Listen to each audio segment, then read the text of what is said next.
as it goes live. All right, we are live. Donald Rumer-Rivera, or Rivera, I Rivera. think. Rivera, okay, yeah. Donald Rumer-Rivera. Welcome to Radiant Creators. So we met Donald at Missy's Treasure Room, and he was doing tarot readings, and he was selling his new book. He was signing it, and we'd already heard of him beforehand from Rick and Missy, who run that amazing store and have the amazing events once a month. So we were eager to meet Donald, and we did. And Aaron had a truly amazing tarot reading from Donald. You know, there's a lot of tarot readers out there, but there's only a few really good ones. And Donald really it was a really important event. It was incredibly helpful for Erin, and she said, wow, he's the real deal. And we got Donald's book, the Ultimate Power Within, Unleashing the Magic of Affirmations. Yes, he has a copy as well. And it's great. I love it. It's got the color. It's got it has a lot of artwork in it, and it's a colorful book along with the text, and that's the pictures kind of help it. And so we're going to go talk about all this. So Donald, it's always so hard to be put on the spot, but you have an interesting background. So maybe tell us a little bit about yourself. You went from law to tarot reading, New Age book writing, affirmation teaching guy, or a jack of all trades, a master of none. Yeah, often better than a master of one.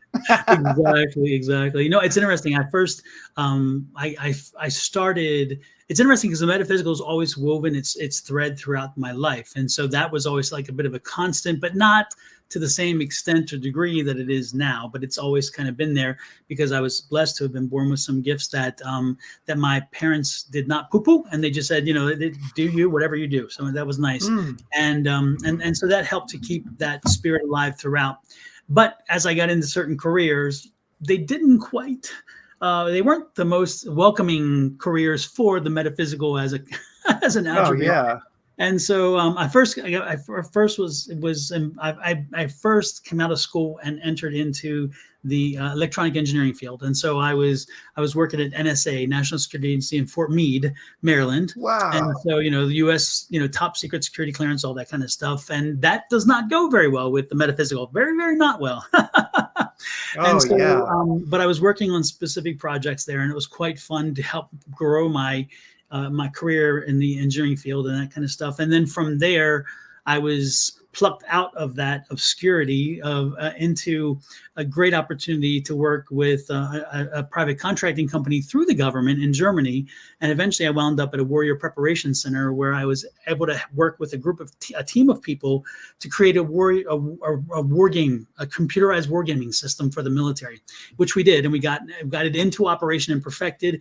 And it was actually used for the first Gulf War. We practiced that Gulf War for 6 months on that system to be prepared for the Gulf War, which eventually, that's when Saddam went into Kuwait, if you remember.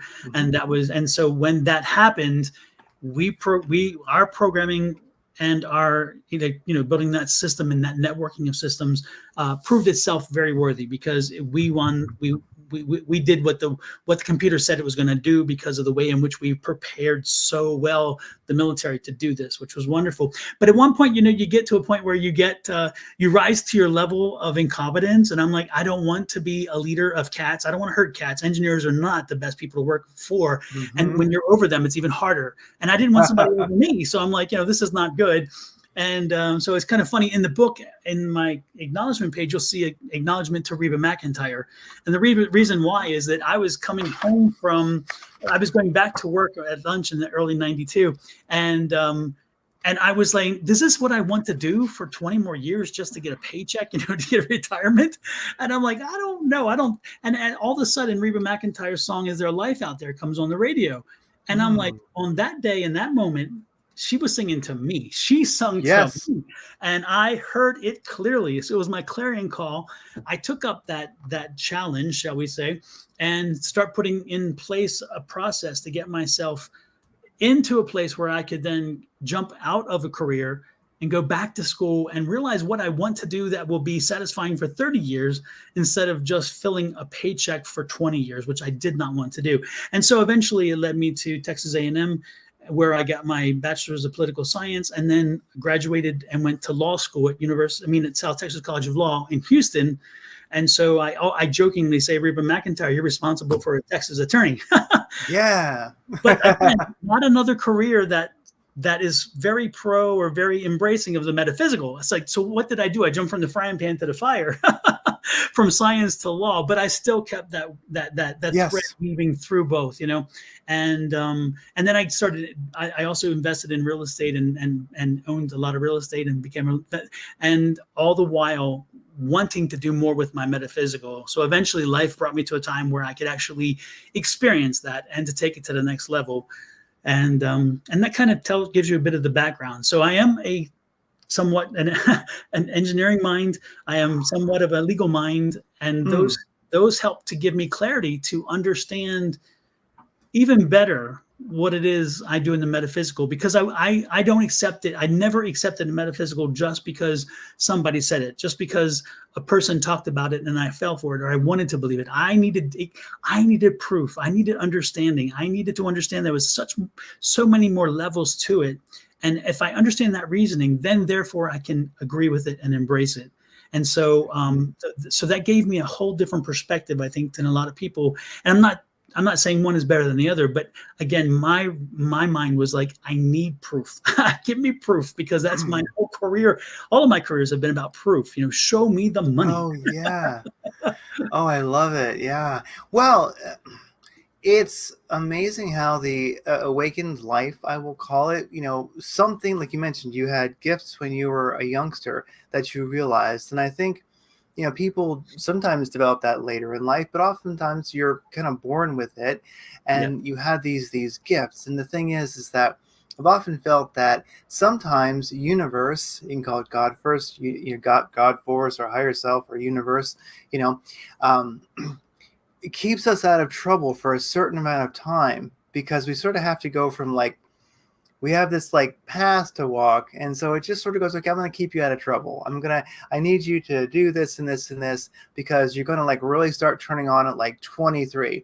And then 25 is going to be a big deal, but we have to just get you there, and sometimes it just fills our time up with stuff, but it all really plays out well. I was in the first Gulf War.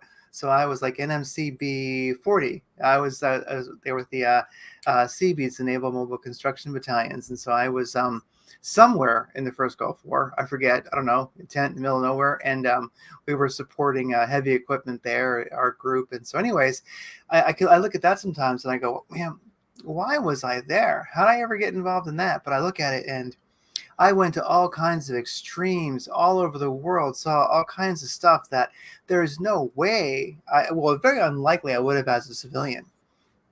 But so there's experiences that don't seem to match. Does it seem like when we go back and look at them, when we go back and read through those chapters again, we go, you know what? It was perfect, and how else would I have done it? Exactly. All roads lead us to where we are. So when you look back and you say, maybe I shouldn't have, or maybe I couldn't have, or maybe whatever, the reality is if you take any of those components away, you've altered everything moving forward, and we probably would not be where we are now. And for some people, that may be a good thing.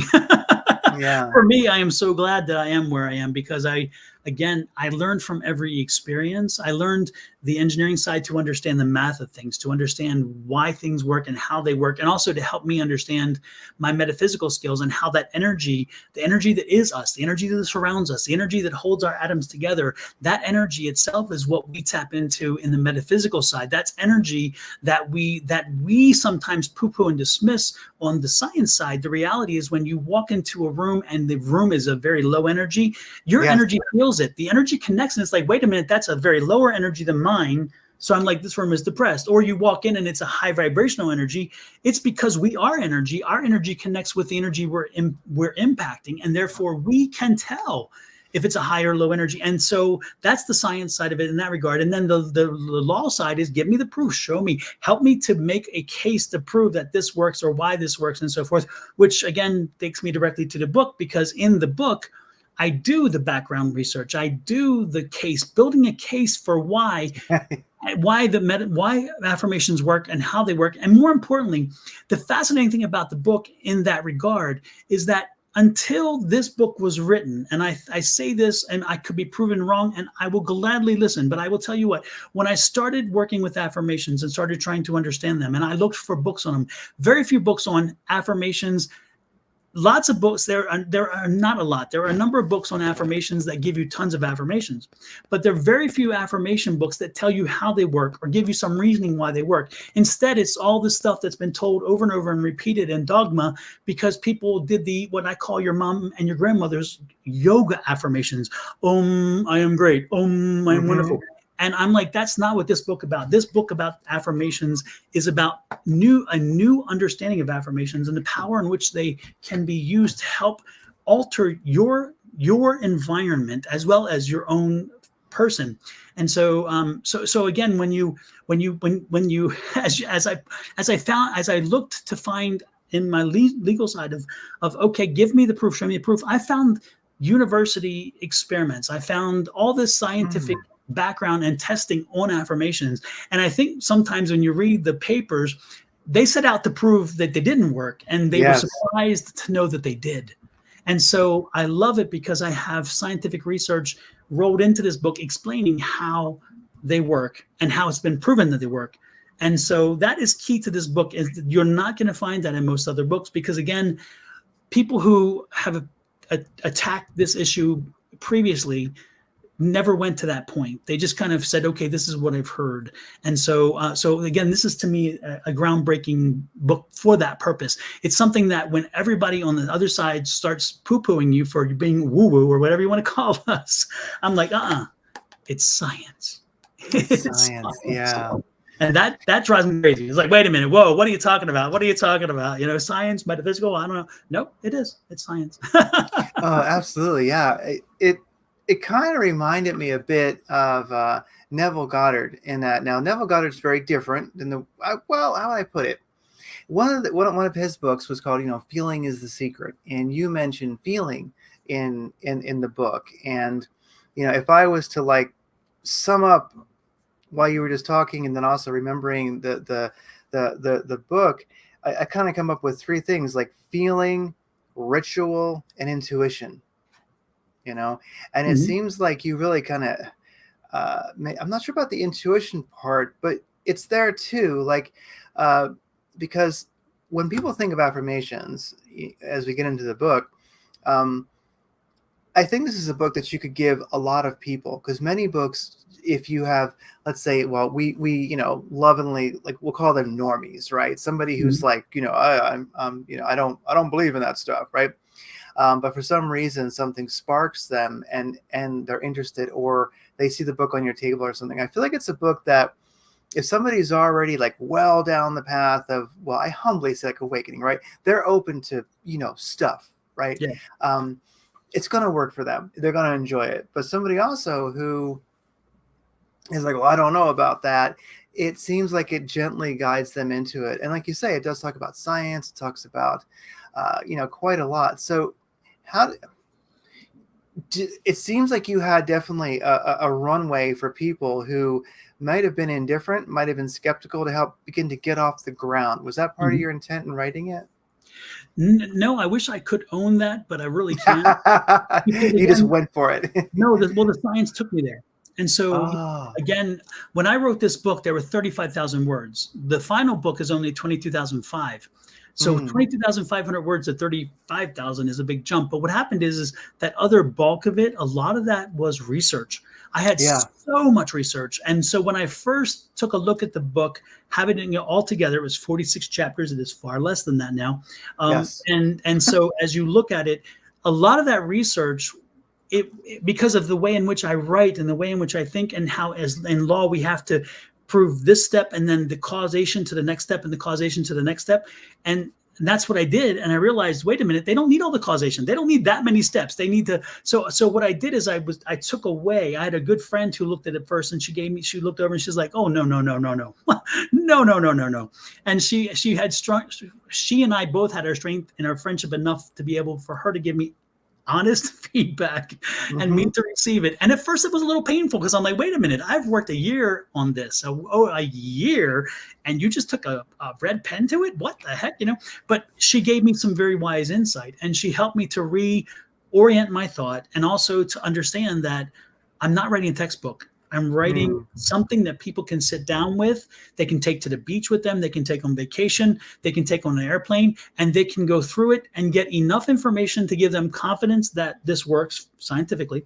And additionally, how to do it, where to do it, when to do it, and then what to remember while they're doing it to expect the result that they're hoping for. And then, of course, in the beginning, what happened is in the first draft, I had myself. My story was the very end because I didn't want the book about me. And they're like, Mm-hmm. no, the people are going to want to know why you wrote the book. They're going to want to understand what drove you to do this. And therefore, if they hear you and they see that whatever you did to get there, then that's going to help them want to maybe read the book. So you need to put it up front. And I'm like, but I don't want it about me because it's not about me. It's about affirmations. They're like, if you want people to understand affirmations, they got to get to reading it first. And so give them something to understand what brought you to the dance, because once you get to the dance, they'll dance. And I like that. So I took away a lot of, I went back and I took away the research that fell into gaps that really was a bit redundant. And then, so I made the bigger leaps, which is what the book has. But the leaps, without knowing what I just said, you would never know the leaps are there because, again, it rolls fluently. Because, again, I made sure that I gave enough connection between one to the next, to the next, to the next. And so in so doing, the book was created based on science. And the good part about it is it's really not woo-woo as we would think, because again, I don't go into a lot of I go into specifics based on that research and giving people what they need to know. And the rituals, we find rituals in all religions. So this book can be read by religious people and not be offended. It can be read by everybody, but it was never intended to either sway or dissuade one group or the other to make them feel good. It was about that versus, religious versus woo-woo or whatever. It was meant to really be a document that helps people understand the power that lies within them. And again, when you look at the ultimate power within, it was about the power in you, because that's the one thing that came through all the research that I did, is that it all starts here. It's within us. It's the goddess. It's our inner goddess. It's our inner soul. It's our inner voice. It's whatever you want to call it. It is here and on the front of the page. And if you notice, the artwork is all my own artwork. I did all the artwork myself. And it's very important to me because this message on here is that inner goddess, that inner voice. And she's telling the universe via the chakras what she wants. She's very well grounded, so she understands what it is she's asking for. So she's not like, okay, a whim, this is what I want. She's sending it out to the universe. The universe then sends it back to her via the white coming in. And so this image I worked on for days to get that right, to be able to convey the message. So when you see that, that's the title. The title is that image, if you think about it, because again, it starts within us. It is that power within. And then we understand here that we can look to pills, we can look to systems, we can look to a couch for a therapist, whatever. But the reality is that science has said, first of all, start here. If you start inside, the power lays within you, then those things will help you, but you've got to do it here first. And that's what the book is about, finding that power within, learning how to do the affirmations, starting within.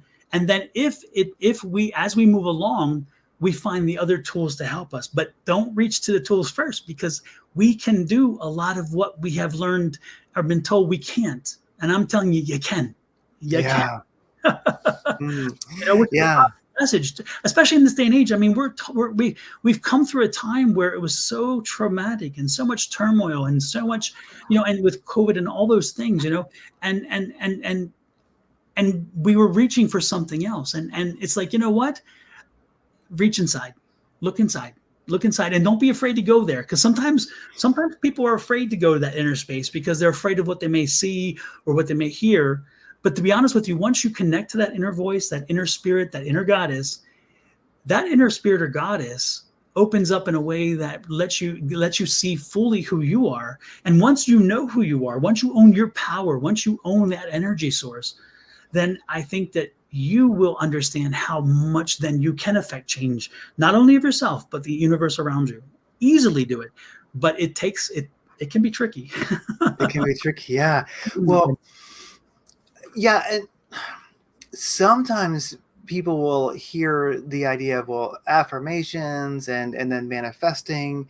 And I think that sometimes there can be like a negative reaction. They say, well, what about service to self? And it should be, or how they put it, yeah, service to others versus service to self. You hear that a lot, new agey, you know. Mhm.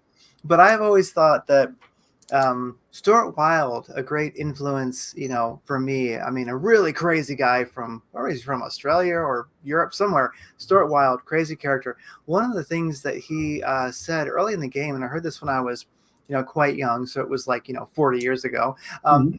He said that it's really important to, in the 3D reality, have the ability. He actually wrote a book called Affirmations as well. And he said that you got to be able to manifest, you got to be able to create, because if life is just struggle, then you really can't have your spiritual practice. So you have to have your comfort, have to have your nice home, got to have some money so that you can go and you can pay for those experiences, whatever they are, so that you actually can then do your work, you know. Because I mean, really, it's very hard to be thinking about spiritual things, you might say, or on that path, or like spending time with the I am, you know, when life is struggle. So his thing was, we have to get over that notion that life is struggle, use affirmations, use Mhm. manifestation practices to make life comfortable. Because really, that's where, if one is really concerned they have to have service to others more than self, well, until self is taken care of, there is no service to others anyway, you Yeah. know.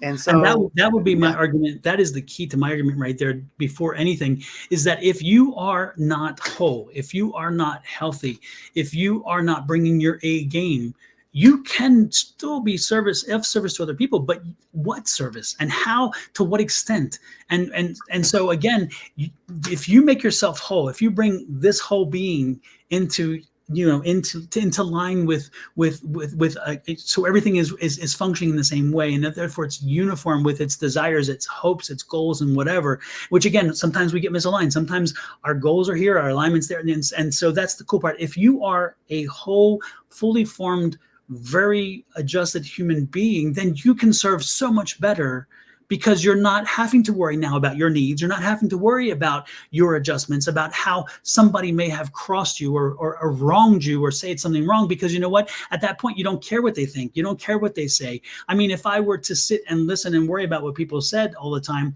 I would not have written this book. I would have stayed in my home and shuttered the windows and said, you know what? I'm a metaphysical person, but nobody needs to know because I'm afraid.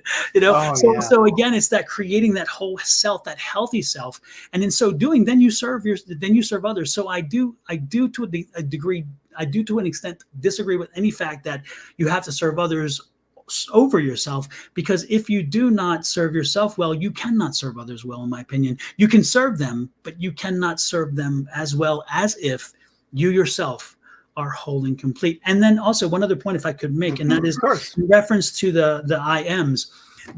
With this argument in the book, and this is the big thing about this book, is I'm trying to help people understand that this is not your mama or your grandma's affirmations, because your grandma and your mama's affirmations was, I am great, I am wonderful, and my point is, no, this understanding of affirmations is helping us, now that we understand that there is energy, now that we have that energy at our being, our core, then that energy, as we put it out, we can create this ripple effect. We can alter the experience that we're having. And so my argument is clearly this, is that because we now understand to a much higher degree of the energy and our ability to alter our universe, our experience, and our environment, is that as we then tell the universe what we want, and we send that energy forward, that energy is met by the universe, who says, hey, you got your stuff together. I'm going to help you along with this. Now, and part of that, of course, is also understanding that you can't do it all. And that's why you somewhat surrender to the fact and say, look, yeah. I'm ready to work with you, universe. This is what I'm looking to do. This is where I want to go. And I'll do you whatever you need to help me, and I'll do my share. So it's a sharing Hmm. situation. And then we send that energy out. I'll give you an example too about that Yes. energy. And this is something I say quite often. You're driving down the road and you have children in the back of the car, and all of a sudden you're in the third lane over on the left, and your tire blows out. You navigate in traffic across 3 lanes, pull over on the curb on the side of the road, and you bring the car to a stop.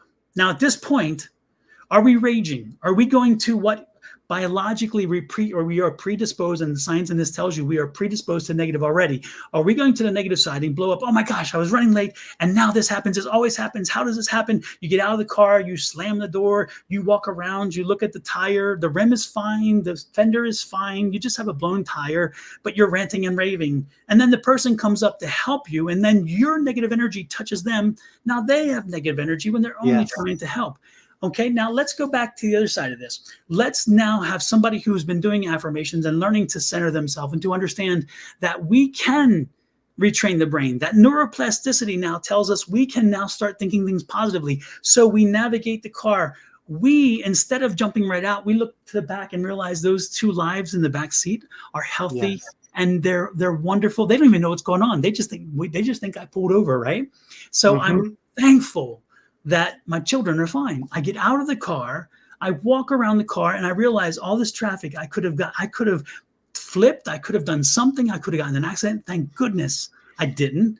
I walk around, I realize the fender's intact, the rim is intact, all that's messed up is a tire. And I remember, oh, I have tire insurance, so that's taken care of. I call AAA, they come, I'm happy. That person comes to help me. They bring their positive energy. Now that rippling effect sends this positive energy out. Again, this is a very simplistic way of explaining to you, but the point is I had 2 options. I could have done what is ingrained in us to be negative instantly. And again, both things can be happening at the same time. I can still see the negative, but does that mean I have to react that way? You can have 2 things that can be actually happening at the same time, but that doesn't mean that they have to coexist equally. And so I go to the positive and I'm like, let me do the positive, send that positive energy out. And then the positive energy comes back to you. And so when you do an affirmation in my new form of affirmations, you're sending that energy out to the universe. You send it in a present tense, positive way, personalized, and it has to be specific. And you tell the universe what you want, what you intend, and you're saying it as you have succeeded already, whatever that might be. So in other words, you say, I am thankful, and thankfulness is important to me. Thankfulness and gratefulness is so important. I am thankful that I won a lottery ticket for X amount of money. Okay. And then it comes. And again, also use logic and reason. Let's not go crazy and think, okay, I'm going to tell them I'm going to be a billionaire and it's going to happen overnight. That's not going to happen. And, and one of the best ways to do it is test. If you don't believe in them, test them a little bit. Give little tests and get bigger and bigger and bigger with your tests and prove how they work. And they do work. Again, it proves yourself, because when you say an affirmation, say it when you mean it when you say it. If you do not mean it, do not say it, because you're wasting your time and your energy. And why do that? But if you're going to buy a pill, if you're going to pay a therapist, if you're going to do all these wonderful, seminars and go to all these other things, how much does 5 minutes a day cost you? How much does 5 minutes a day for you to sit in a space and repeat an affirmation cost you? I'm telling you, the price is far less. Far less. No, it's absolutely and of course, true. The $20 for the book. Yeah. I had to put the plug in there. Oh, no, that's perfect. That's perfect. I was thinking, I forget what the chapter was. Well, one of the things that you mentioned in the book, and before I ask that is, well, in what you're saying, I think what the book helps people realize is that, how often, because you mentioned testing, like how often have you manifested a whim? And when we realize that the universe is really there, all of our, like Neville Goddard said, like the world is a manifestation of prayer. It's a manifestation of every thought, word, and deed. So it's a manifestation of the collective mind, And so it's got some beautiful stuff. It's got some terrible stuff. It's the collective mind. But you individually are all powerful in your experience, and you can manifest your experience. And even when you see all the disasters, you'll just see perfection in it. You'll see the evolution in it. You begin to just see the light in everything. And with the affirmations, it seems like it helps you get into that energy of realizing that the universe wants to manifest whatever you think. and you just have to be poignant and on purpose, and we'll get into the methodology of doing it. But I think if a person thinks about it, how often has your whim been manifested? And that should really prove something to people, I think, just to me, because that's how easy manifestation is. When you go, wow, I just like that. I like those things. That's really cool. I like those, and then somebody gives you one, and you realize that's how easy it really, really is. And so anyhow, it does seem that it helps us when we own our own energy, when we decide what it's going to be, like you mentioned with the flat tire. If my tire like blew out, I'd be slightly annoyed. But then when I pulled over, I would say, I guess I was running ahead of schedule. The universe had to Exactly. because now it's going to be perfect. I'm going to get there at exactly the right time. I may not think so, but I know that it's true. So it just really starts to change how you perceive. And that's a deliberate perception, deliberate energy. Like if you have to deal with a difficult person and you just decide, you know what, I'm just going to be positive. I'm going to be happy. I own that. I can decide that. And through this, no matter what, I'm going to have a happy experience. And the other person, no matter how grumpy they might like to be, they just can't keep it up because you're in control of your energy, but they're not. And then you win. Yep. And it's interesting because as I go live, I do live stream readings, both tarot and some mediumship on Wednesday evenings on YouTube, Twitch, Twitter, Facebook, and the same thing on Thursday mornings. And so, 6 p.m. West Coast time, 8 a.m. on Thursday, West Coast time as well. But, and so while I was writing this book, I was telling people about me writing the book, and I was explaining about affirmations. And as I uncovered more data and as I uncovered more research, I would share it with people. And I really got fired up about it. As you can tell, I'm fired up about it because I love it. I believe in it. And I know I've used it in my own life. But as I learned more about it and I would share with people who were even in the metaphysical who had blown it off because they're like, again, they were using their mamas and their grandmamas theories on this, they said, you know what, let me give it a try. And so I was so blessed that as I wrote the book, people were sending me specific experiences they had with using their affirmations. And one good friend of mine, she had one of the most direct and immediate responses. And so she sent me a thing and she said, I did it and it worked. I couldn't believe it. And I'm like, I can believe it because I believe in them. And so her thing was it was a very simple thing. She had a tuition payment coming up for her son in school. And it was a certain amount of money. And she said, I won a scratch off worth $500 to pay my son's tuition for this month. She did that on Wednesday morning. She did it on Thursday morning. She did it on Friday morning. Friday midday, she gets a call from school and she realizes they're calling about the check that's supposed to be in the mail. And she's like, I'll return the phone call on Monday. I don't really want to take this right now because I don't have the money in the bank. Okay. So I'm like, okay, I'll just talk to them Monday. Who wants to deal with that for a Friday? Right. So later on after that evening, she's out and she takes the time and she's like, okay, I'll listen to the message. And she listens to the message and they said, well, congratulations. Your son had a $467 scholarship for the month. Now, this is the same school that he has been in, and she's had him in for years, and they've never had nothing. And all of a sudden, on that 1 month, in that moment, she gets a scholarship to cover the tuition. How did that happen? You can give me very many reasons why that happened. I am telling you clearly that I will not be convinced it's anything other than that because, again, of the many years without. And then all of a sudden, when she asks for it and Spirit delivers it. There's some other experiences that I got from a lot of different people. They bombarded me with so many different experiences saying, hey, Don, your affirmations are working. And what that did for me is as I wrote the book, as I was getting more confirmation, it just gave me that feeling of I'm doing what I need to do to get the voice heard. Because again, it's funny that during this last few years, we look around us and there's chaos and there's frustration and people are taking so much in and not releasing it.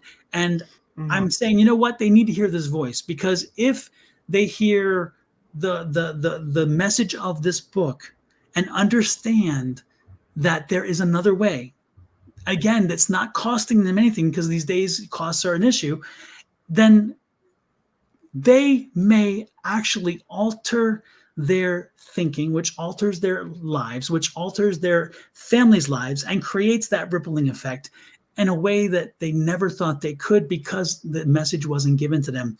And that's my key to this. I didn't write this book to make money. People who know about writing, they realize you don't make money as an author. This is not what this is about.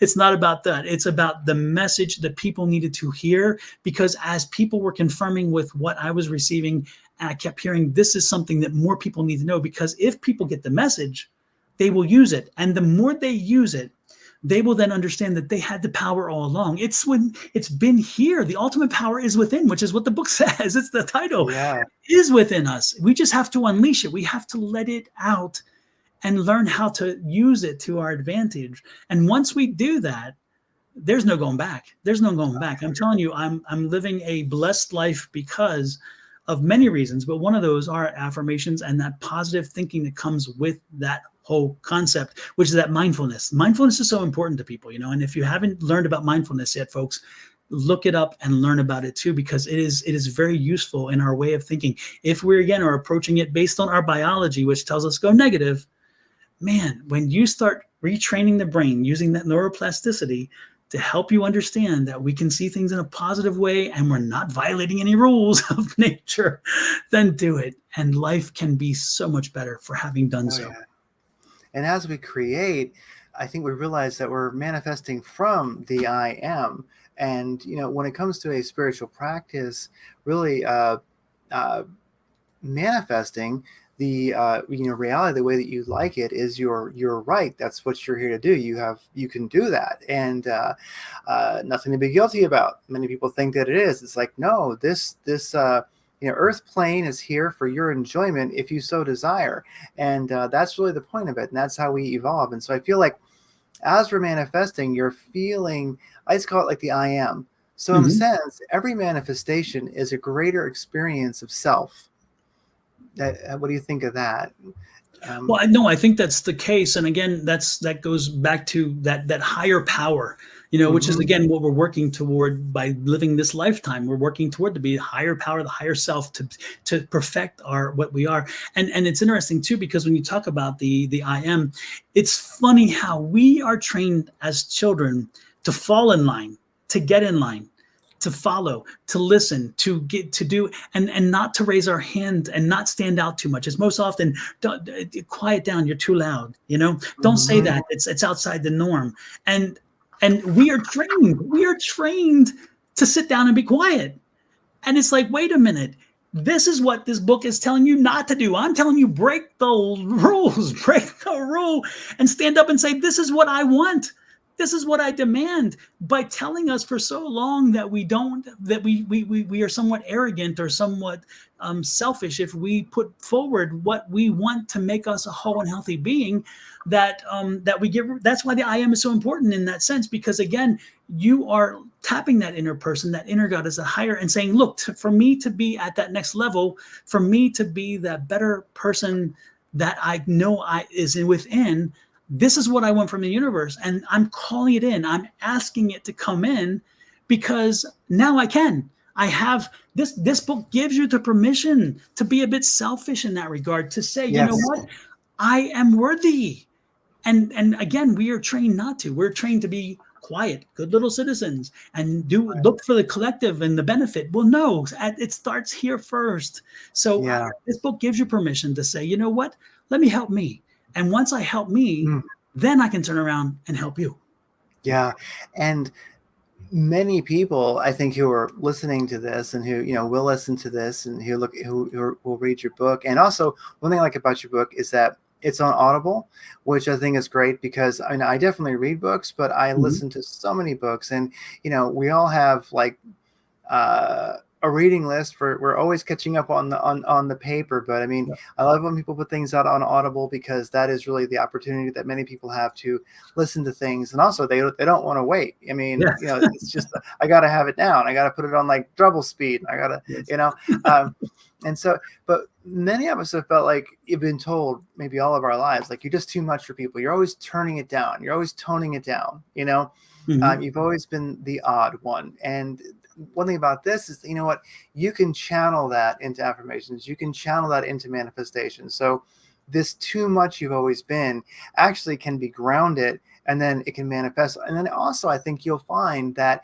you will have a new orbit of people that are connected to you energetically, that Mhm. you're not going to be too much for. And I think that's one, great affirmation is, I'm not even sure how I'd phrase it. I just thought of it, but that, I am surrounded by, you know, uh, a, a supercharged fellowship. You know what I mean? Mhm. It's like we can get away from always having been too much Mhm. to then you can take that step into a new environment where you're not too much. Yeah.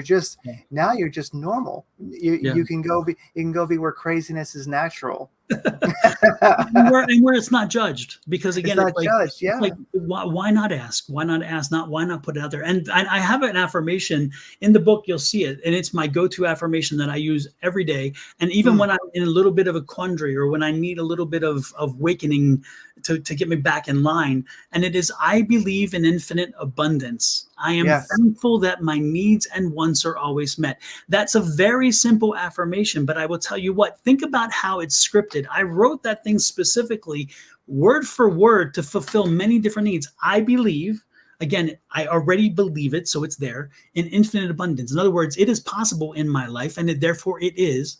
I am thankful, which again, giving grace back, I am thankful for that my wants and needs are always met. Again, and in so doing, as I start doing that, again, it helped to, I got reinforced with it based on things coming to me. It's amazing how when I need something, it arrives. Yes.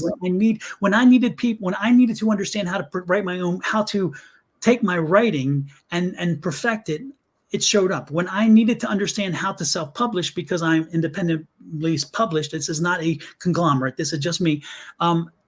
It showed up. I learned, and the information was given to me. And as I have in my life, as I have needed it, it shows up because I believe in the infinite abundance and my wants and needs are met. Therefore, when I need them, or when I really want it, it shows up. And that's, I live the experience. I live that affirmation on a daily basis, and it holds true to me. And it is interesting because when I first wrote the book, I figured out how to do a paperback on Amazon, which was a trauma in itself. And then when I went to upload it to a hardback, it had to totally reformat everything because the hardbacks are different. And then when I wanted to do the ebook, oh Lord have mercy, that was a whole different step. So again, I learned and grew and connected with people who helped me with that. And then, as you say, today is the release of my Audible, and it's live today. And I think over the next 2 days it'll phase into on iTunes and on Amazon as well. So the Audible is there as well, and so it is available and has been available. And I was so blessed because as an independent author, you don't expect any accolades or acknowledgments. But on the first day of release, I was ranked number 1 new release. And it's funny because Oh, wow. my son called and said, "Dad, you're number 1." And I said, "Of course I am. I better be." He said, "No, Yeah. I'm serious, Dad. No, look." And he sent me the text. And he said, "You're number 1 new release. You're ranked number 1 new release Wow. on Amazon." And I thought, how is that possible for an indie author? That does not happen. That does not happen. But it's because I had talked so much about it, I think, and because I connected it to so many people as I was writing it, that when the message finally arrived, people wanted and needed to hear it. And so they blessed me with having the sales to rank me as number 1. And I will wear that as a badge of honor always, because again, that helped to confirm that the voice was needed. The people needed to, somebody out there needed to hear this. Many people apparently needed to hear this. And that's why I'm doing these podcasts and anything else, is again, to get that message out.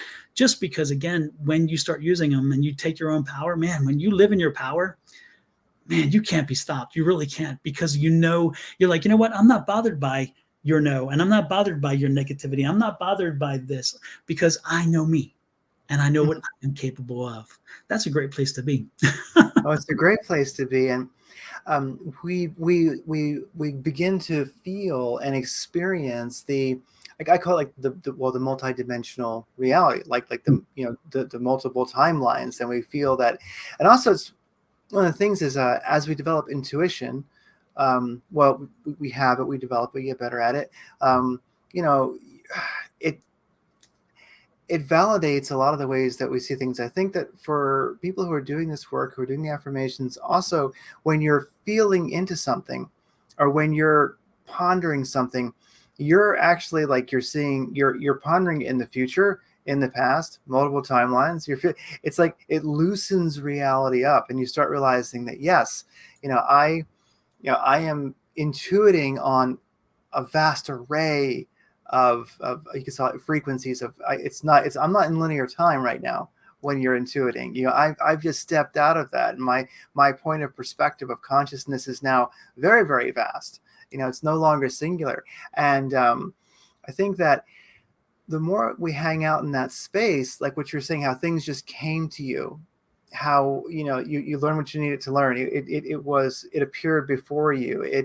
You get this help, and that's the thing that I experience quite a lot. It's that, and so much of it is like that line, even before you'll have asked, I will have given. You're going, well, I didn't even know I needed this, but here it is, and Yes. now I need it at this exact moment. And so it does make life magical, and it makes it non-linear. I think when your reality is really, the less linear it becomes, wow, that's really something. Yeah. I love it. Yeah. And what's interesting too is because as we talked about earlier, there it's interesting when you write a book, you have to understand, you want to know where your market is, and you want to, and as an independent author, we have to go out and we have to put our books in stores, right? Because it doesn't just happen. And a lot of stores are like, we're not even looking at you because we want it from a publisher or whatever. But anyway, when you start doing that, it's amazing to understand the power of owning your penmanship, and then also the power of owning your conviction. Okay. And so I went to Unity Church and I asked them, would you put this in the bookstore? And you're thinking, okay, this is a church, and I don't know, but they did. So now I'm in Boulder, Colorado, because I asked. When I was in Denver, I'm in a shop in Denver. I live in Arizona. I live in Scottsdale, but I am in Corpus Christi, Texas. I'm in a bookstore there. I'm in various states here and there, because as I've traveled and went to those places and said, hey, would you? And they're like, yeah. Why not? Because they love the message and they get that message, which is important. So again, part of it is thinking outside the box, thinking beyond, because sometimes again we so put ourselves in a box because society put us there, that we're told our limitations. You can only be sold in metaphysical stores. No, I can't. I'm elsewhere. I'm in a gift shop in a hospital up in Kingman, and it's interesting because the lady who bought the books and put them in her book, put them in the gift shop, she understood again how wonderful this would be to be able, first of all, the visual itself. She said the cover itself would sell, but to understand the message of this when you're healing from something. Yes. And understanding that the healing starts here as well, that if you are part of your healing process, the doctors can do so much, but you can add to that based on the placebo effect, which is something I talk about in the book as well, based on the bringing down the cortisone levels and therefore decreasing your anxiety, therefore helping you to heal. And that's chapter 13, by the way. Anyway, chapter 13 and 14 goes into that. But again, she got that. She understood that message. And so would I've thought about it? Maybe not. I don't know, but I just did. And I said, where else would somebody want to read this? And the hospital seemed a wise place. And sure enough, the response was, yes, this is where it belongs. And so, so again, understanding the fact that the limitations that we put ourselves in, and the societal boxes that we find ourselves in, we don't have to accept that. We can look beyond that and say, what else? What else? And then ask the universe and say, hey, how can I expand this? Where can I go? And then just follow it. And you know what? No is okay. I'm okay with no, because you know what? I got the armor on. I'm okay with no. And I understand that not everybody's going to want this. I totally get it. But there are a lot of people who, once they understand this, they will want this. And so I go to wherever, and if I'm told yes, I celebrate. If I'm told no, I'm like, okay, maybe I have to own my ask a little bit. Maybe I have to change my phrasing. I don't know. Or maybe that's just not the place I needed to be. Mm-hmm. But that's okay, because guess what? It's not for everybody. And I'm comfortable with that. Oh, yeah. Yeah. Well, you mentioned there was so much research that you had ultimately excluded from the book, to keep it as poignant and powerful as possible. What is something that you kind of really wish you you'd put in the book? Is there anything that the kind of you go, oh, that would just be perfect. I wish it was in there.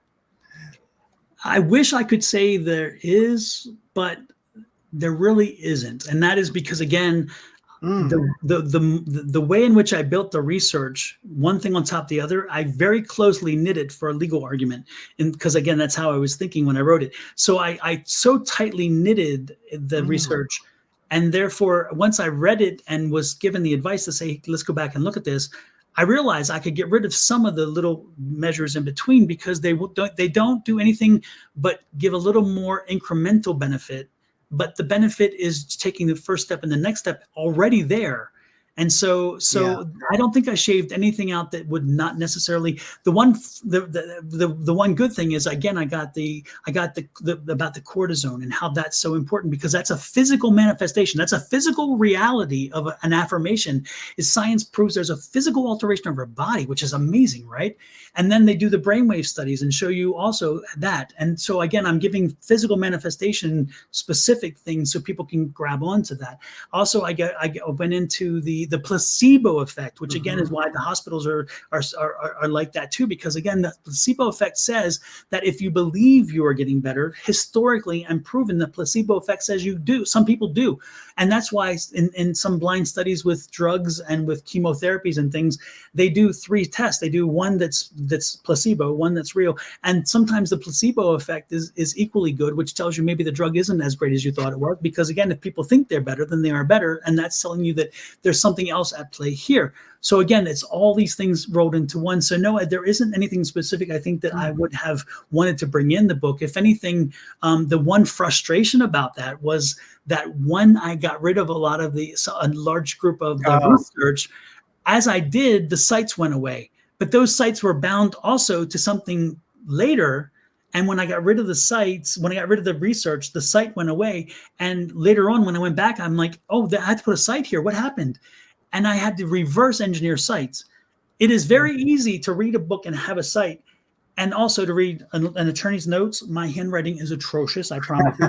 And if it's 2 weeks old, then I can't even read what I wrote. But the funny thing is, having to reverse engineer and figure out where that site was and from what study it came from was extremely difficult. So if I had any complication with the research, it was not about what I took out. It's about figuring out what site that belonged to and to what study that went to, and having that, because I had about 7 or 8 of them that disappeared. And I was devastated because I'm like, oh no. And what happened is I didn't save the old file because I was rewriting over the file. Oh yeah. I should have, but I didn't. And that was my, I thought I was saving separately, and I kept saving separately, but then no, that was a big, and like, boom. So that was really frustration, I think. I understand. Well, especially having the book in hospitals, I think about, I just call it active affirmations, where, and we'll definitely get into like the ritual setting and like what that looks like for a person, like how do you do this? Of course, you get the book, of course, but, some pointers. But I call it like active affirmations, where I've gotten into where I won't let myself, we have a mental, communication with ourselves. And I found that it can be quite the discipline to not let yourself finish a negative thought. You just go like, nope. And then you steer it in a different way. Well, one of the things that really has helped me is, so like, for instance, I recently injured a knee, and it was, it didn't really look good. It was like, you probably need surgery for that, etc. And anyway, I go, no, I know better. This is like really painful, gets my attention. But every time it would hurt, I would just think it feels a little better.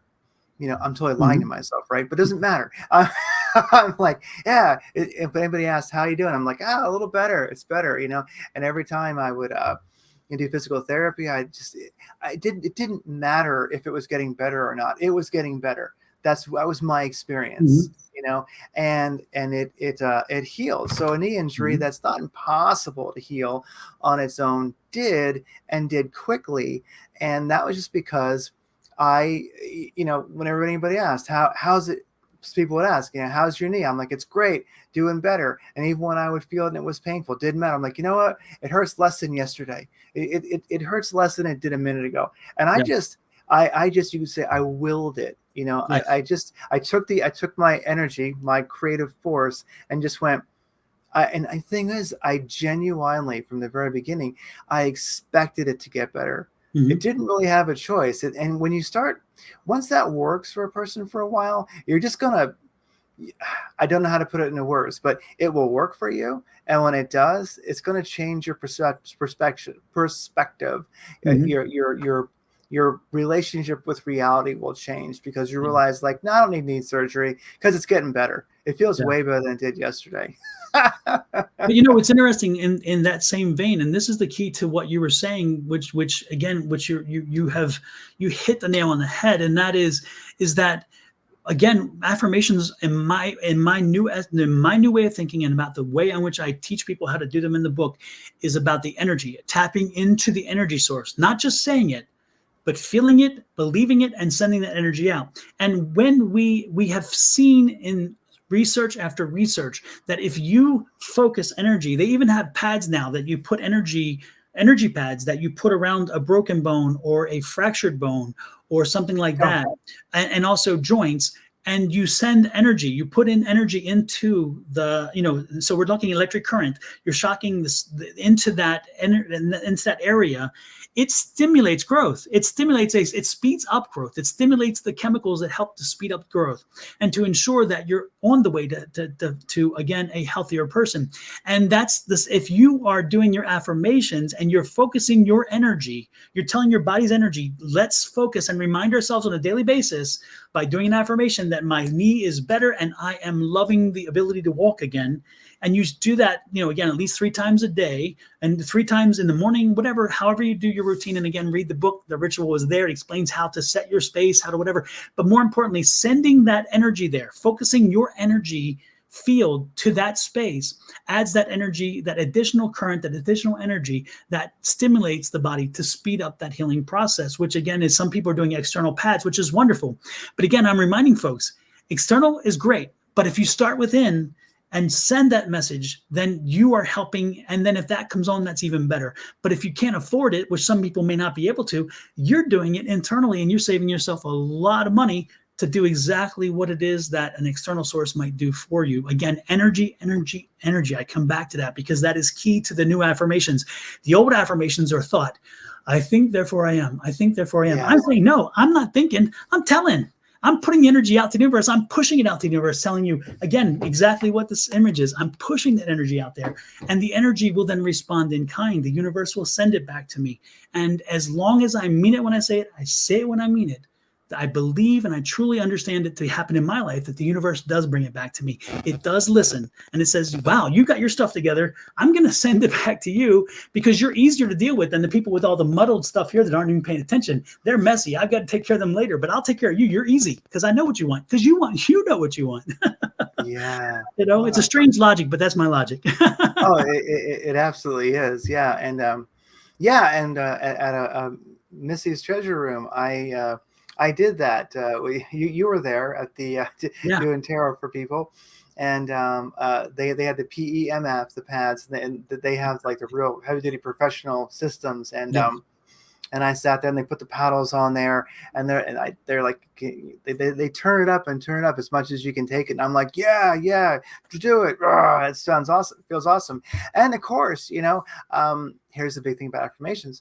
Like, I expected it to work. Yes. Yep. I expected it to work. And even before I stood up, people are like, how does it feel? I'm like, great. The placebo effect, going back to the Yeah. placebo effect, Yeah. whether it is or not. I feel it, therefore it is. Yeah, it's like, I'm healed. Yeah. Yeah. So, let's see, so the practice, and this is the thing, Hmm. uh, now the way you're speaking of affirmations, it's Hmm. now there does tend to be the old, maybe I say the old method, or a method that people have used quite a lot, and I understand why they maybe stopped doing it or it didn't work, because um, if you're just reciting the words, that really doesn't have much effect. It's the feeling, it's the experience, and you write about that. You have to be in the end. You have to be there. It has to be. You appreciate it. You feel it. You like, if you don't. you have to literally experience the reality that you want. Yes. And our imagination is that's the creative power. And so you're there, and then like you open your eyes and you're surprised. Oh yeah, that's right. I'm back here, but I'm not really. Yeah. You know, I've been where I'm like, it's not over there or in the future. It's now. Yes. I've now programmed that into my DNA, into the very like holographic reality that I am, you could say, Yes. Yes. And so like what does the affirmation process look like, the way you've kind of defined it? And of course people should get the book, but I love that you speak of ritual, and I think Yes. that's a great one, because I think that right now, I'm just going to call it, we have global craziness. We probably always have. That's the earth plane. Mhm. It just does that. But Yes. maybe like we always have. But right now, because we have a lot of global craziness, a lot of craziness, people need to be able to get into that I am consciousness, have Yeah. a sense of being in control of their existence and Mhm. manifesting it. And I find that sometimes it can be so hard sometimes the hardest thing I do all day is meditate for 15 minutes in the morning, Yeah. you know Yeah. but I think that you kind of have a process that's like ritualistic, Yes. that maybe when you can't, maybe you couldn't just sit there at first and just stop and get present, but you can do a ritual, which I think somehow it's like it gets the mind, the body, and the energy focused, and it gets you to that place, Yes. that nexus, that center where creation happens. So can you go over like what does that process look like for somebody? I'm going to divide it into two different sections. The first is going to be easy, okay? If you are somebody who cannot do meditations, and I'm somebody who cannot, I'm very difficult with meditations, because if I start to do meditation, I fall asleep, because I can't go there. When I'm either all on or all off, and my mind's always Yeah. running, or it is dead. It is just boom, gone. So what I did is I learned a ritual that I taught myself, and it's I get a tall, thin, tapered candle. I light it, dark room, or with no distractions, leave the technology out of the room and everything else, and just set a timer that you cannot see, but it's in the room, so it'll ding when it's ready. And for 5 minutes, for 7 days straight, for 5 minutes, the same time every day, you focus on the candle's flame, nothing else but the candle's flame. The first day, it is extremely difficult. The second day, it's a little less difficult, because your mind is still wanting to race and look at everything else. And I say, when it's racing and you're thinking about something else, focus on the flame, focus on the size, the color, whatever it is that makes you focus still on the flame, do it. Let your mind wander there. And over time, you'll realize that you're now, by the fourth and fifth day, you're controlling your brain, and you're telling your brain to shut down and only focus. And by the seventh day, usually you tend to have some more control of your brain, and you can shut it down and control having the silence, because silence is deafening to some people. Some people are very afraid of silence because they're afraid of what they see there. Now, that's the first part of it. Okay, so that helps people to learn how to meditate in a way that they and not meditation, but kind of again controlling their brain and helping to give themselves the power over the brain to quiet it and to listen to spirit and listen to whatever. The second thing, which is in the book specifically, is the process. The first thing you Yes. want to do when you're looking at affirmations or thinking about doing affirmations is you need to prepare your space in order to write them, because again, you have to have a space that amplifies the opportunities that are there. And so you want to kind of declutter everything, because clutter is like a cluttered mind. It kind of gets messy in your mind, and you can be distracted on all the clutter around you. Where if it's clean, then therefore you're focusing again on your mind and not so much what's in front of you. You can put in some natural things, like natural elements help us and very much. And so we can put in crystals, we can put in some plants, have them in our space, have dim light, not very vibrant light. Vibrant light shocks our mind, and again, it brings us to a high level. We want to bring down the tone, bring it on down a little bit. So we create a more peaceful environment. If we want to put on some music, that's fine too, if that's what you want. That will put me to sleep, so I can't do it, but other people, it does help them to kind of set that standard. You want to have some paper and pen available, and then you want to talk to yourself and say, okay, what is it I want? What is it I need? What is it I'm trying to accomplish? What is it that would give me that fulfillment? And start scribbling, write it down, whatever it is you want. And then once you've written down and scribbled, you want to make sure that you then take that and write it into an affirmation that is specific to you. Again, very specific. The more specific, the better. Personal to you, in the present tense of the moment of success, And that is something that when it's said, it resonates. That's the biggest key, is that often we sit down, and when I first wrote the affirmation I just told you that I use often, that one I had in other languages, and it didn't resonate. And I would say it, I'm like, okay, it's finding itself kind of hollow. What is it? What doesn't work? And I had to actually change words and then restructure the sentence until I found the phrase that once I repeated it, I'm like, oh, that's good. Oh, I like that. Oh, yeah, I feel it. I feel it in me. It's like, okay, this is good. If you don't feel it, then it's not right. Okay, because again, it's a feeling thing. It's a knowing. And then once you do that, the next thing you do is then you start setting yourself a routine. I say the morning is the easiest because in the morning we are the closest to our other side, to the subconscious side, because we're just waking. And as we just waken, we're still at that energy level that's very close to the other side. So what I would suggest is that's when you do it. Take yourself that time, just 2 minutes, even not even 5. I said 5 earlier, even 2 minutes. And you're going to repeat it at least 3 times. You're going to repeat the affirmation you've written at least 3 times, saying it when you mean it when you say it. Make sure that you're sending it out. And then as you do, prepare yourself for the day. But the best part is you prepared yourself in a positive way for the day because you sent out a positive affirmation already, right? Which is important. And then you sit back and now do the rest of your routine and then move on with your day. You've asked the universe now. You've done what you needed to do, and do that every day. And it's interesting. There are times in the day where I hit a frustration point, and if I'm looking for something specific, at a time where I need something more than the affirmation I just mentioned earlier, then I throw the same affirmation out at that point to help bring me down.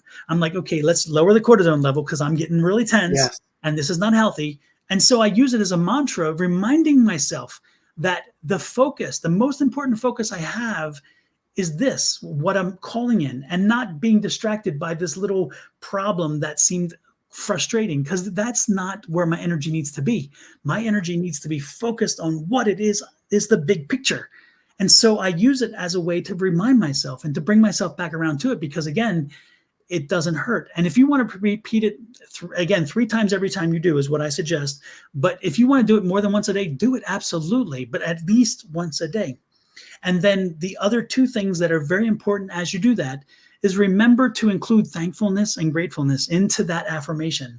And if you notice, when I said I believe in infinite abundance, my wants and needs are always met was my initial one. And I remembered as I was doing it, I'm feeling like, okay, what am I missing? And I thought, I'm not being thankful. I'm not being grateful to the universe for giving me exactly what I've been asking for. And they keep doing it. And yet I've never thanked them. And that's why I changed it to be, I believe in infinite abundance. I am thankful that my wants and needs are always met. So remember the thankfulness, that's so important. And then the mindfulness. The mindfulness is that present positive energy. If you are putting yourself in a present positive energy state, which is the whole concept of mindfulness, then the affirmation is indeed positive already. And therefore you are continuing to push that positive envelope forward. So those are the things that I suggest when you're doing it. They're in the book. They're detailed, much more specific than I've given you here. They're in what's called the cultivating your affirmation. It's in section 4 of the book. And it leads you, it takes you by the hand and leads you step by step on how to prepare your space, how to prepare you, then how to write them, and then how to put them into place and then use them. And so, and I always tell everybody, advice@sonoranmystictarot.com is my email address, advice@sonoranmystictarot, or all the social media platforms, Sonoran Mystic Tarot on YouTube, Facebook, Twitch, Twitter, whatever. If you have an affirmation and you say, hey, I'd like to have you run this by you, I'm that author you can reach out to. I'm the author you can communicate directly with. You don't have to go through my agent. I don't have one. You don't have to go through my publisher. I don't have one. You come to me and say, hey, I've written this. What do you think? The first thing I'm going to say is, what do you think? And does it do the job for you? But then I'm going to say, okay, then if that's the case, then if it's not working, we can do this or this or this. I will help you. I will help anybody out there to find that right voice, that right message in your affirmation. And more importantly, I'm always open to having these kind of conversations. That's why you'll see me Wednesday evenings between 6 and 9 live here on Twitter, Twitch, Facebook, and YouTube, and Thursday mornings as well. And people come on there and ask questions all the time with me, and I'm always available. But advice@Sonoran Mystic Tarot is also a way to reach out to me and ask me private questions if you wish. And I do respond. And I lovingly I lovingly take that on, because again, it means you're listening, and you're now looking at yourself, because again, that's the most important thing. If you are whole here, you can serve Yes. in a much better place. So Yeah. And the more you're, yeah, sorry. and the more you're, yeah, and like, and the more you're there, the more you're gonna want to be there. I think as you put it to the test and it works, it becomes, there are some good addictions, and being in the I am presence and that manifestation and the magic that life becomes, that's a fine addiction. It'll do you fine. Well, I guess as we wrap things up, there was Mhm. one question that came in is, can you explain what neuroplasticity is? Because you Wonderful wrote, question. yeah, Yeah, wonderful question. And it is in the chapter, I think it's chapter 13 or 14 in the book. It goes very much into it. Neuroplasticity is the scientific phrase for the ability of the brain to retrain. We always hear you can't teach an old dog new tricks, and I'm telling you that's not the case. You can and you should. And so the neuroplasticity is our ability to retrain our brain to go from what is instinctively and trained in us, the negative, which is where we usually go to. And it's not a derogatory thing to know that. It's just that's what we have. That's how we are built, to be able to then retrain the brain to respond in a more positive light, a more positive way. And also we get out of our old habits. Again, the neuroplasticity says our brain has the ability to be plastic enough to be, and when I say plastic, I mean malleable plastic, not hard plastic. It's malleable enough to be able to retrain in a way that then suits us and serves us better. So neuroplasticity is a proven, again, a research proven thing that exists, and it is our ability to retrain our brain to serve us in whatever situation we need, and more importantly, in this way, going from the negative response to teaching us to instantly go positive. And over time, as you retrain the brain, as you continue to do it by repetition, it becomes rote, and therefore you don't anymore go instinctively to the negative, because you're already going to the positive now. And I am blessed that that's where my mind is, because I've been doing it for so long, that I tend to go to the positive first. And some people are like, okay, you're kind of like a little too optimistic. And I'm like, I'm not pie in the sky. I'm just saying that we don't need to go into hell to understand heaven.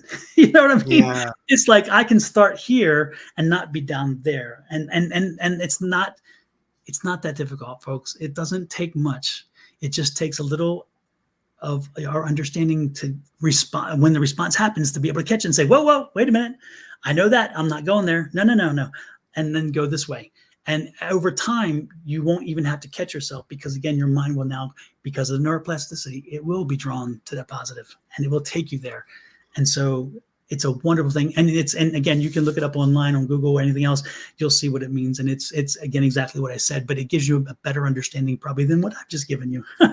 oh yeah. And actually, unbalanced Libra commented, it's chapter 14. There you go. There you Yeah, go. I got some fans yeah. out there. Well, yeah, yeah, it's nice. It's a good number of people watching, because I really was a little behind, and I only made this live stream link pretty much as we went online, as we started, so it didn't have really a chance to get out there. But definitely a lively crew showed up on short notice. So, Donald, it's been amazing. I don't want to keep you too long. There's many things we can talk about, but maybe we'll do a part 2. And definitely, I know I'm going to be tuning in and listening to you do some readings, and I think that's one thing maybe we can get into in the future, as a deep dive into intuition, because us, the Radiant Creators headquarters, had a firsthand experience of Donald's intuitive skills, and they are above the normal. They're quite extraordinary, and so people Well, are asking. I Yeah, appreciate good. your time and invitation. I was so happy to come on, and again, because of that. But if if the invitation comes, I will accept it. But when we come, if we do this again, definitely we should talk about tarot, but also we should maybe include some mediumship, because I think that Yes, would be, to me they go hand, they can yes, go hand in hand. And for me, the mediumship is so, I love it when it happens, and it is so, it's such a gift to be able to bring closure to people, so maybe next time we talk about both of those things in tandem with each other, if that would be yes. okay with you. That would be wonderful. That'd be absolutely wonderful. Well, people are asking, what's the next book about? So, and okay, well, maybe tarot and mediumship. So, yeah. Well, thank you so much. It's been great. Where can people get a hold of you? It'll all be in the show notes, but Hmm. your main spot to find you would be. I have a website, Sonoran Mystic Tarot. Sonoran is the desert we live in, folks. I live in Arizona, so Sonoran Desert. So Sonoran Mystic, because I feel it's very mystical. And then, of course, Tarot, which is my base heart. So SonoranMysticTarot.com. But under all the social media platforms, you can also look up Sonoran Mystic Tarot, and you'll find me there. You can message me through them as well. And the book is on Amazon, and it is soon to be released on Barnes and Nobles and a few other places. It is Oh, Audible nice. ebook, as well as soft cover and hardcover, and so those you can get the books there as well, and then also, again, if you are interested in a reading, you can reach out to me also at advice@sonoranmystictarot.com is my email address. You can reach out to me there, or go to my website again, and you can try to book a reading from me there as well. So And those, many ways. yeah, and those readings, are they over like video over Zoom or just audio or? If you're in the local area and you want to come to my home, we do that way. I can facilitate that way. But most people, because I do serve a larger swath of people throughout the country, actually throughout the world, because I have readings, believe it or not, in different countries as well, because we Yeah. have picked up such a following in that regard. So most of the time it is over Zoom, and it's unlimited pretty much, because I charge one fee. I used to have a structure for different fees, and I charge one fee, and it covers whatever you want to get into, and for however long, until you feel comfortable you've gotten the information you need. And those readings are recorded, and then I upload a link for them to download so they can have them for posterity. They can sit and listen to them over and over again. Because one thing that happens with readings is that as you sit there, you trip up on a word or a phrase, and now your mind, as somebody listening to a reader read for you, you're now distracted here, and then you just missed about 3 minutes of the additional conversation they had. So the good part about having the reading delivered to you is that you can go back and reread it and pick up on the things that you were not really catching, because you were so busy distracted with something else that was catching your attention, which I think is wonderful. So yeah, I send you that as well. And by the way, if you get a reading from me, and I also send you a free book, sort of a signed copy of my book. So hey, not bad. Not bad at all. Wow. All right. Well, this is great stuff. Okay. Well, I have a feeling that we'll be seeing you probably before long back at Missy's Mysteries is Mrs. what it's Mystery, called. yes. Yeah, not Missy's Treasure Room, and it'll be a party. So you can find. Go ahead. I could say, if I could put a plug in for Missy. Yes. Missy is very in tune with the metaphysical here. She's a wonderful woman. That both of them are wonderful people. They own the shop, they run it, and they are very supportive of local folks and local talent. They're and if they're local writers, they put them in their store, local products. And so if you are in Scottsdale, Phoenix, anywhere in the metro area of Phoenix, Scottsdale, anything like that, go over to Missy's Mysteries. It's at Shea Boulevard and Scottsdale Road. It's just north of that. You can look them up. At Missy's Mysteries, you will be supporting one of the most wonderful folks and the most supportive of our own community, because unfortunately, not everybody focuses on growing the talent local, and Missy does. And so I would suggest check her out, and you know her, you know what I'm talking about. She's wonderful. And so it's money well spent. If you're going to spend it in the area and you're here, spend it with Missy's. Yeah, and I'll definitely link to that in the show notes. And there's a Mystic Bazaar every month, and I'm not sure if you'll be at the next one or not, but it is absolutely a party. It's great energy, and their prices are also really good, because because just because it's a new age store doesn't mean that it can't do a little price gouging. And Missy's Mysteries is extraordinary. I mean, we love going there because we can afford it. It's wonderful. Yeah. All right. Well, thank you so much, and thanks everybody for tuning in. Thanks for all the comments and questions, and we'll do it again. We got a plan. We'll be talking about mediumship and tarot, and we'll that will eventually come along. So take care, Donald. It's been so great. Send my blessings to your wife. I will. Thank you. Bye-bye. Bye-bye.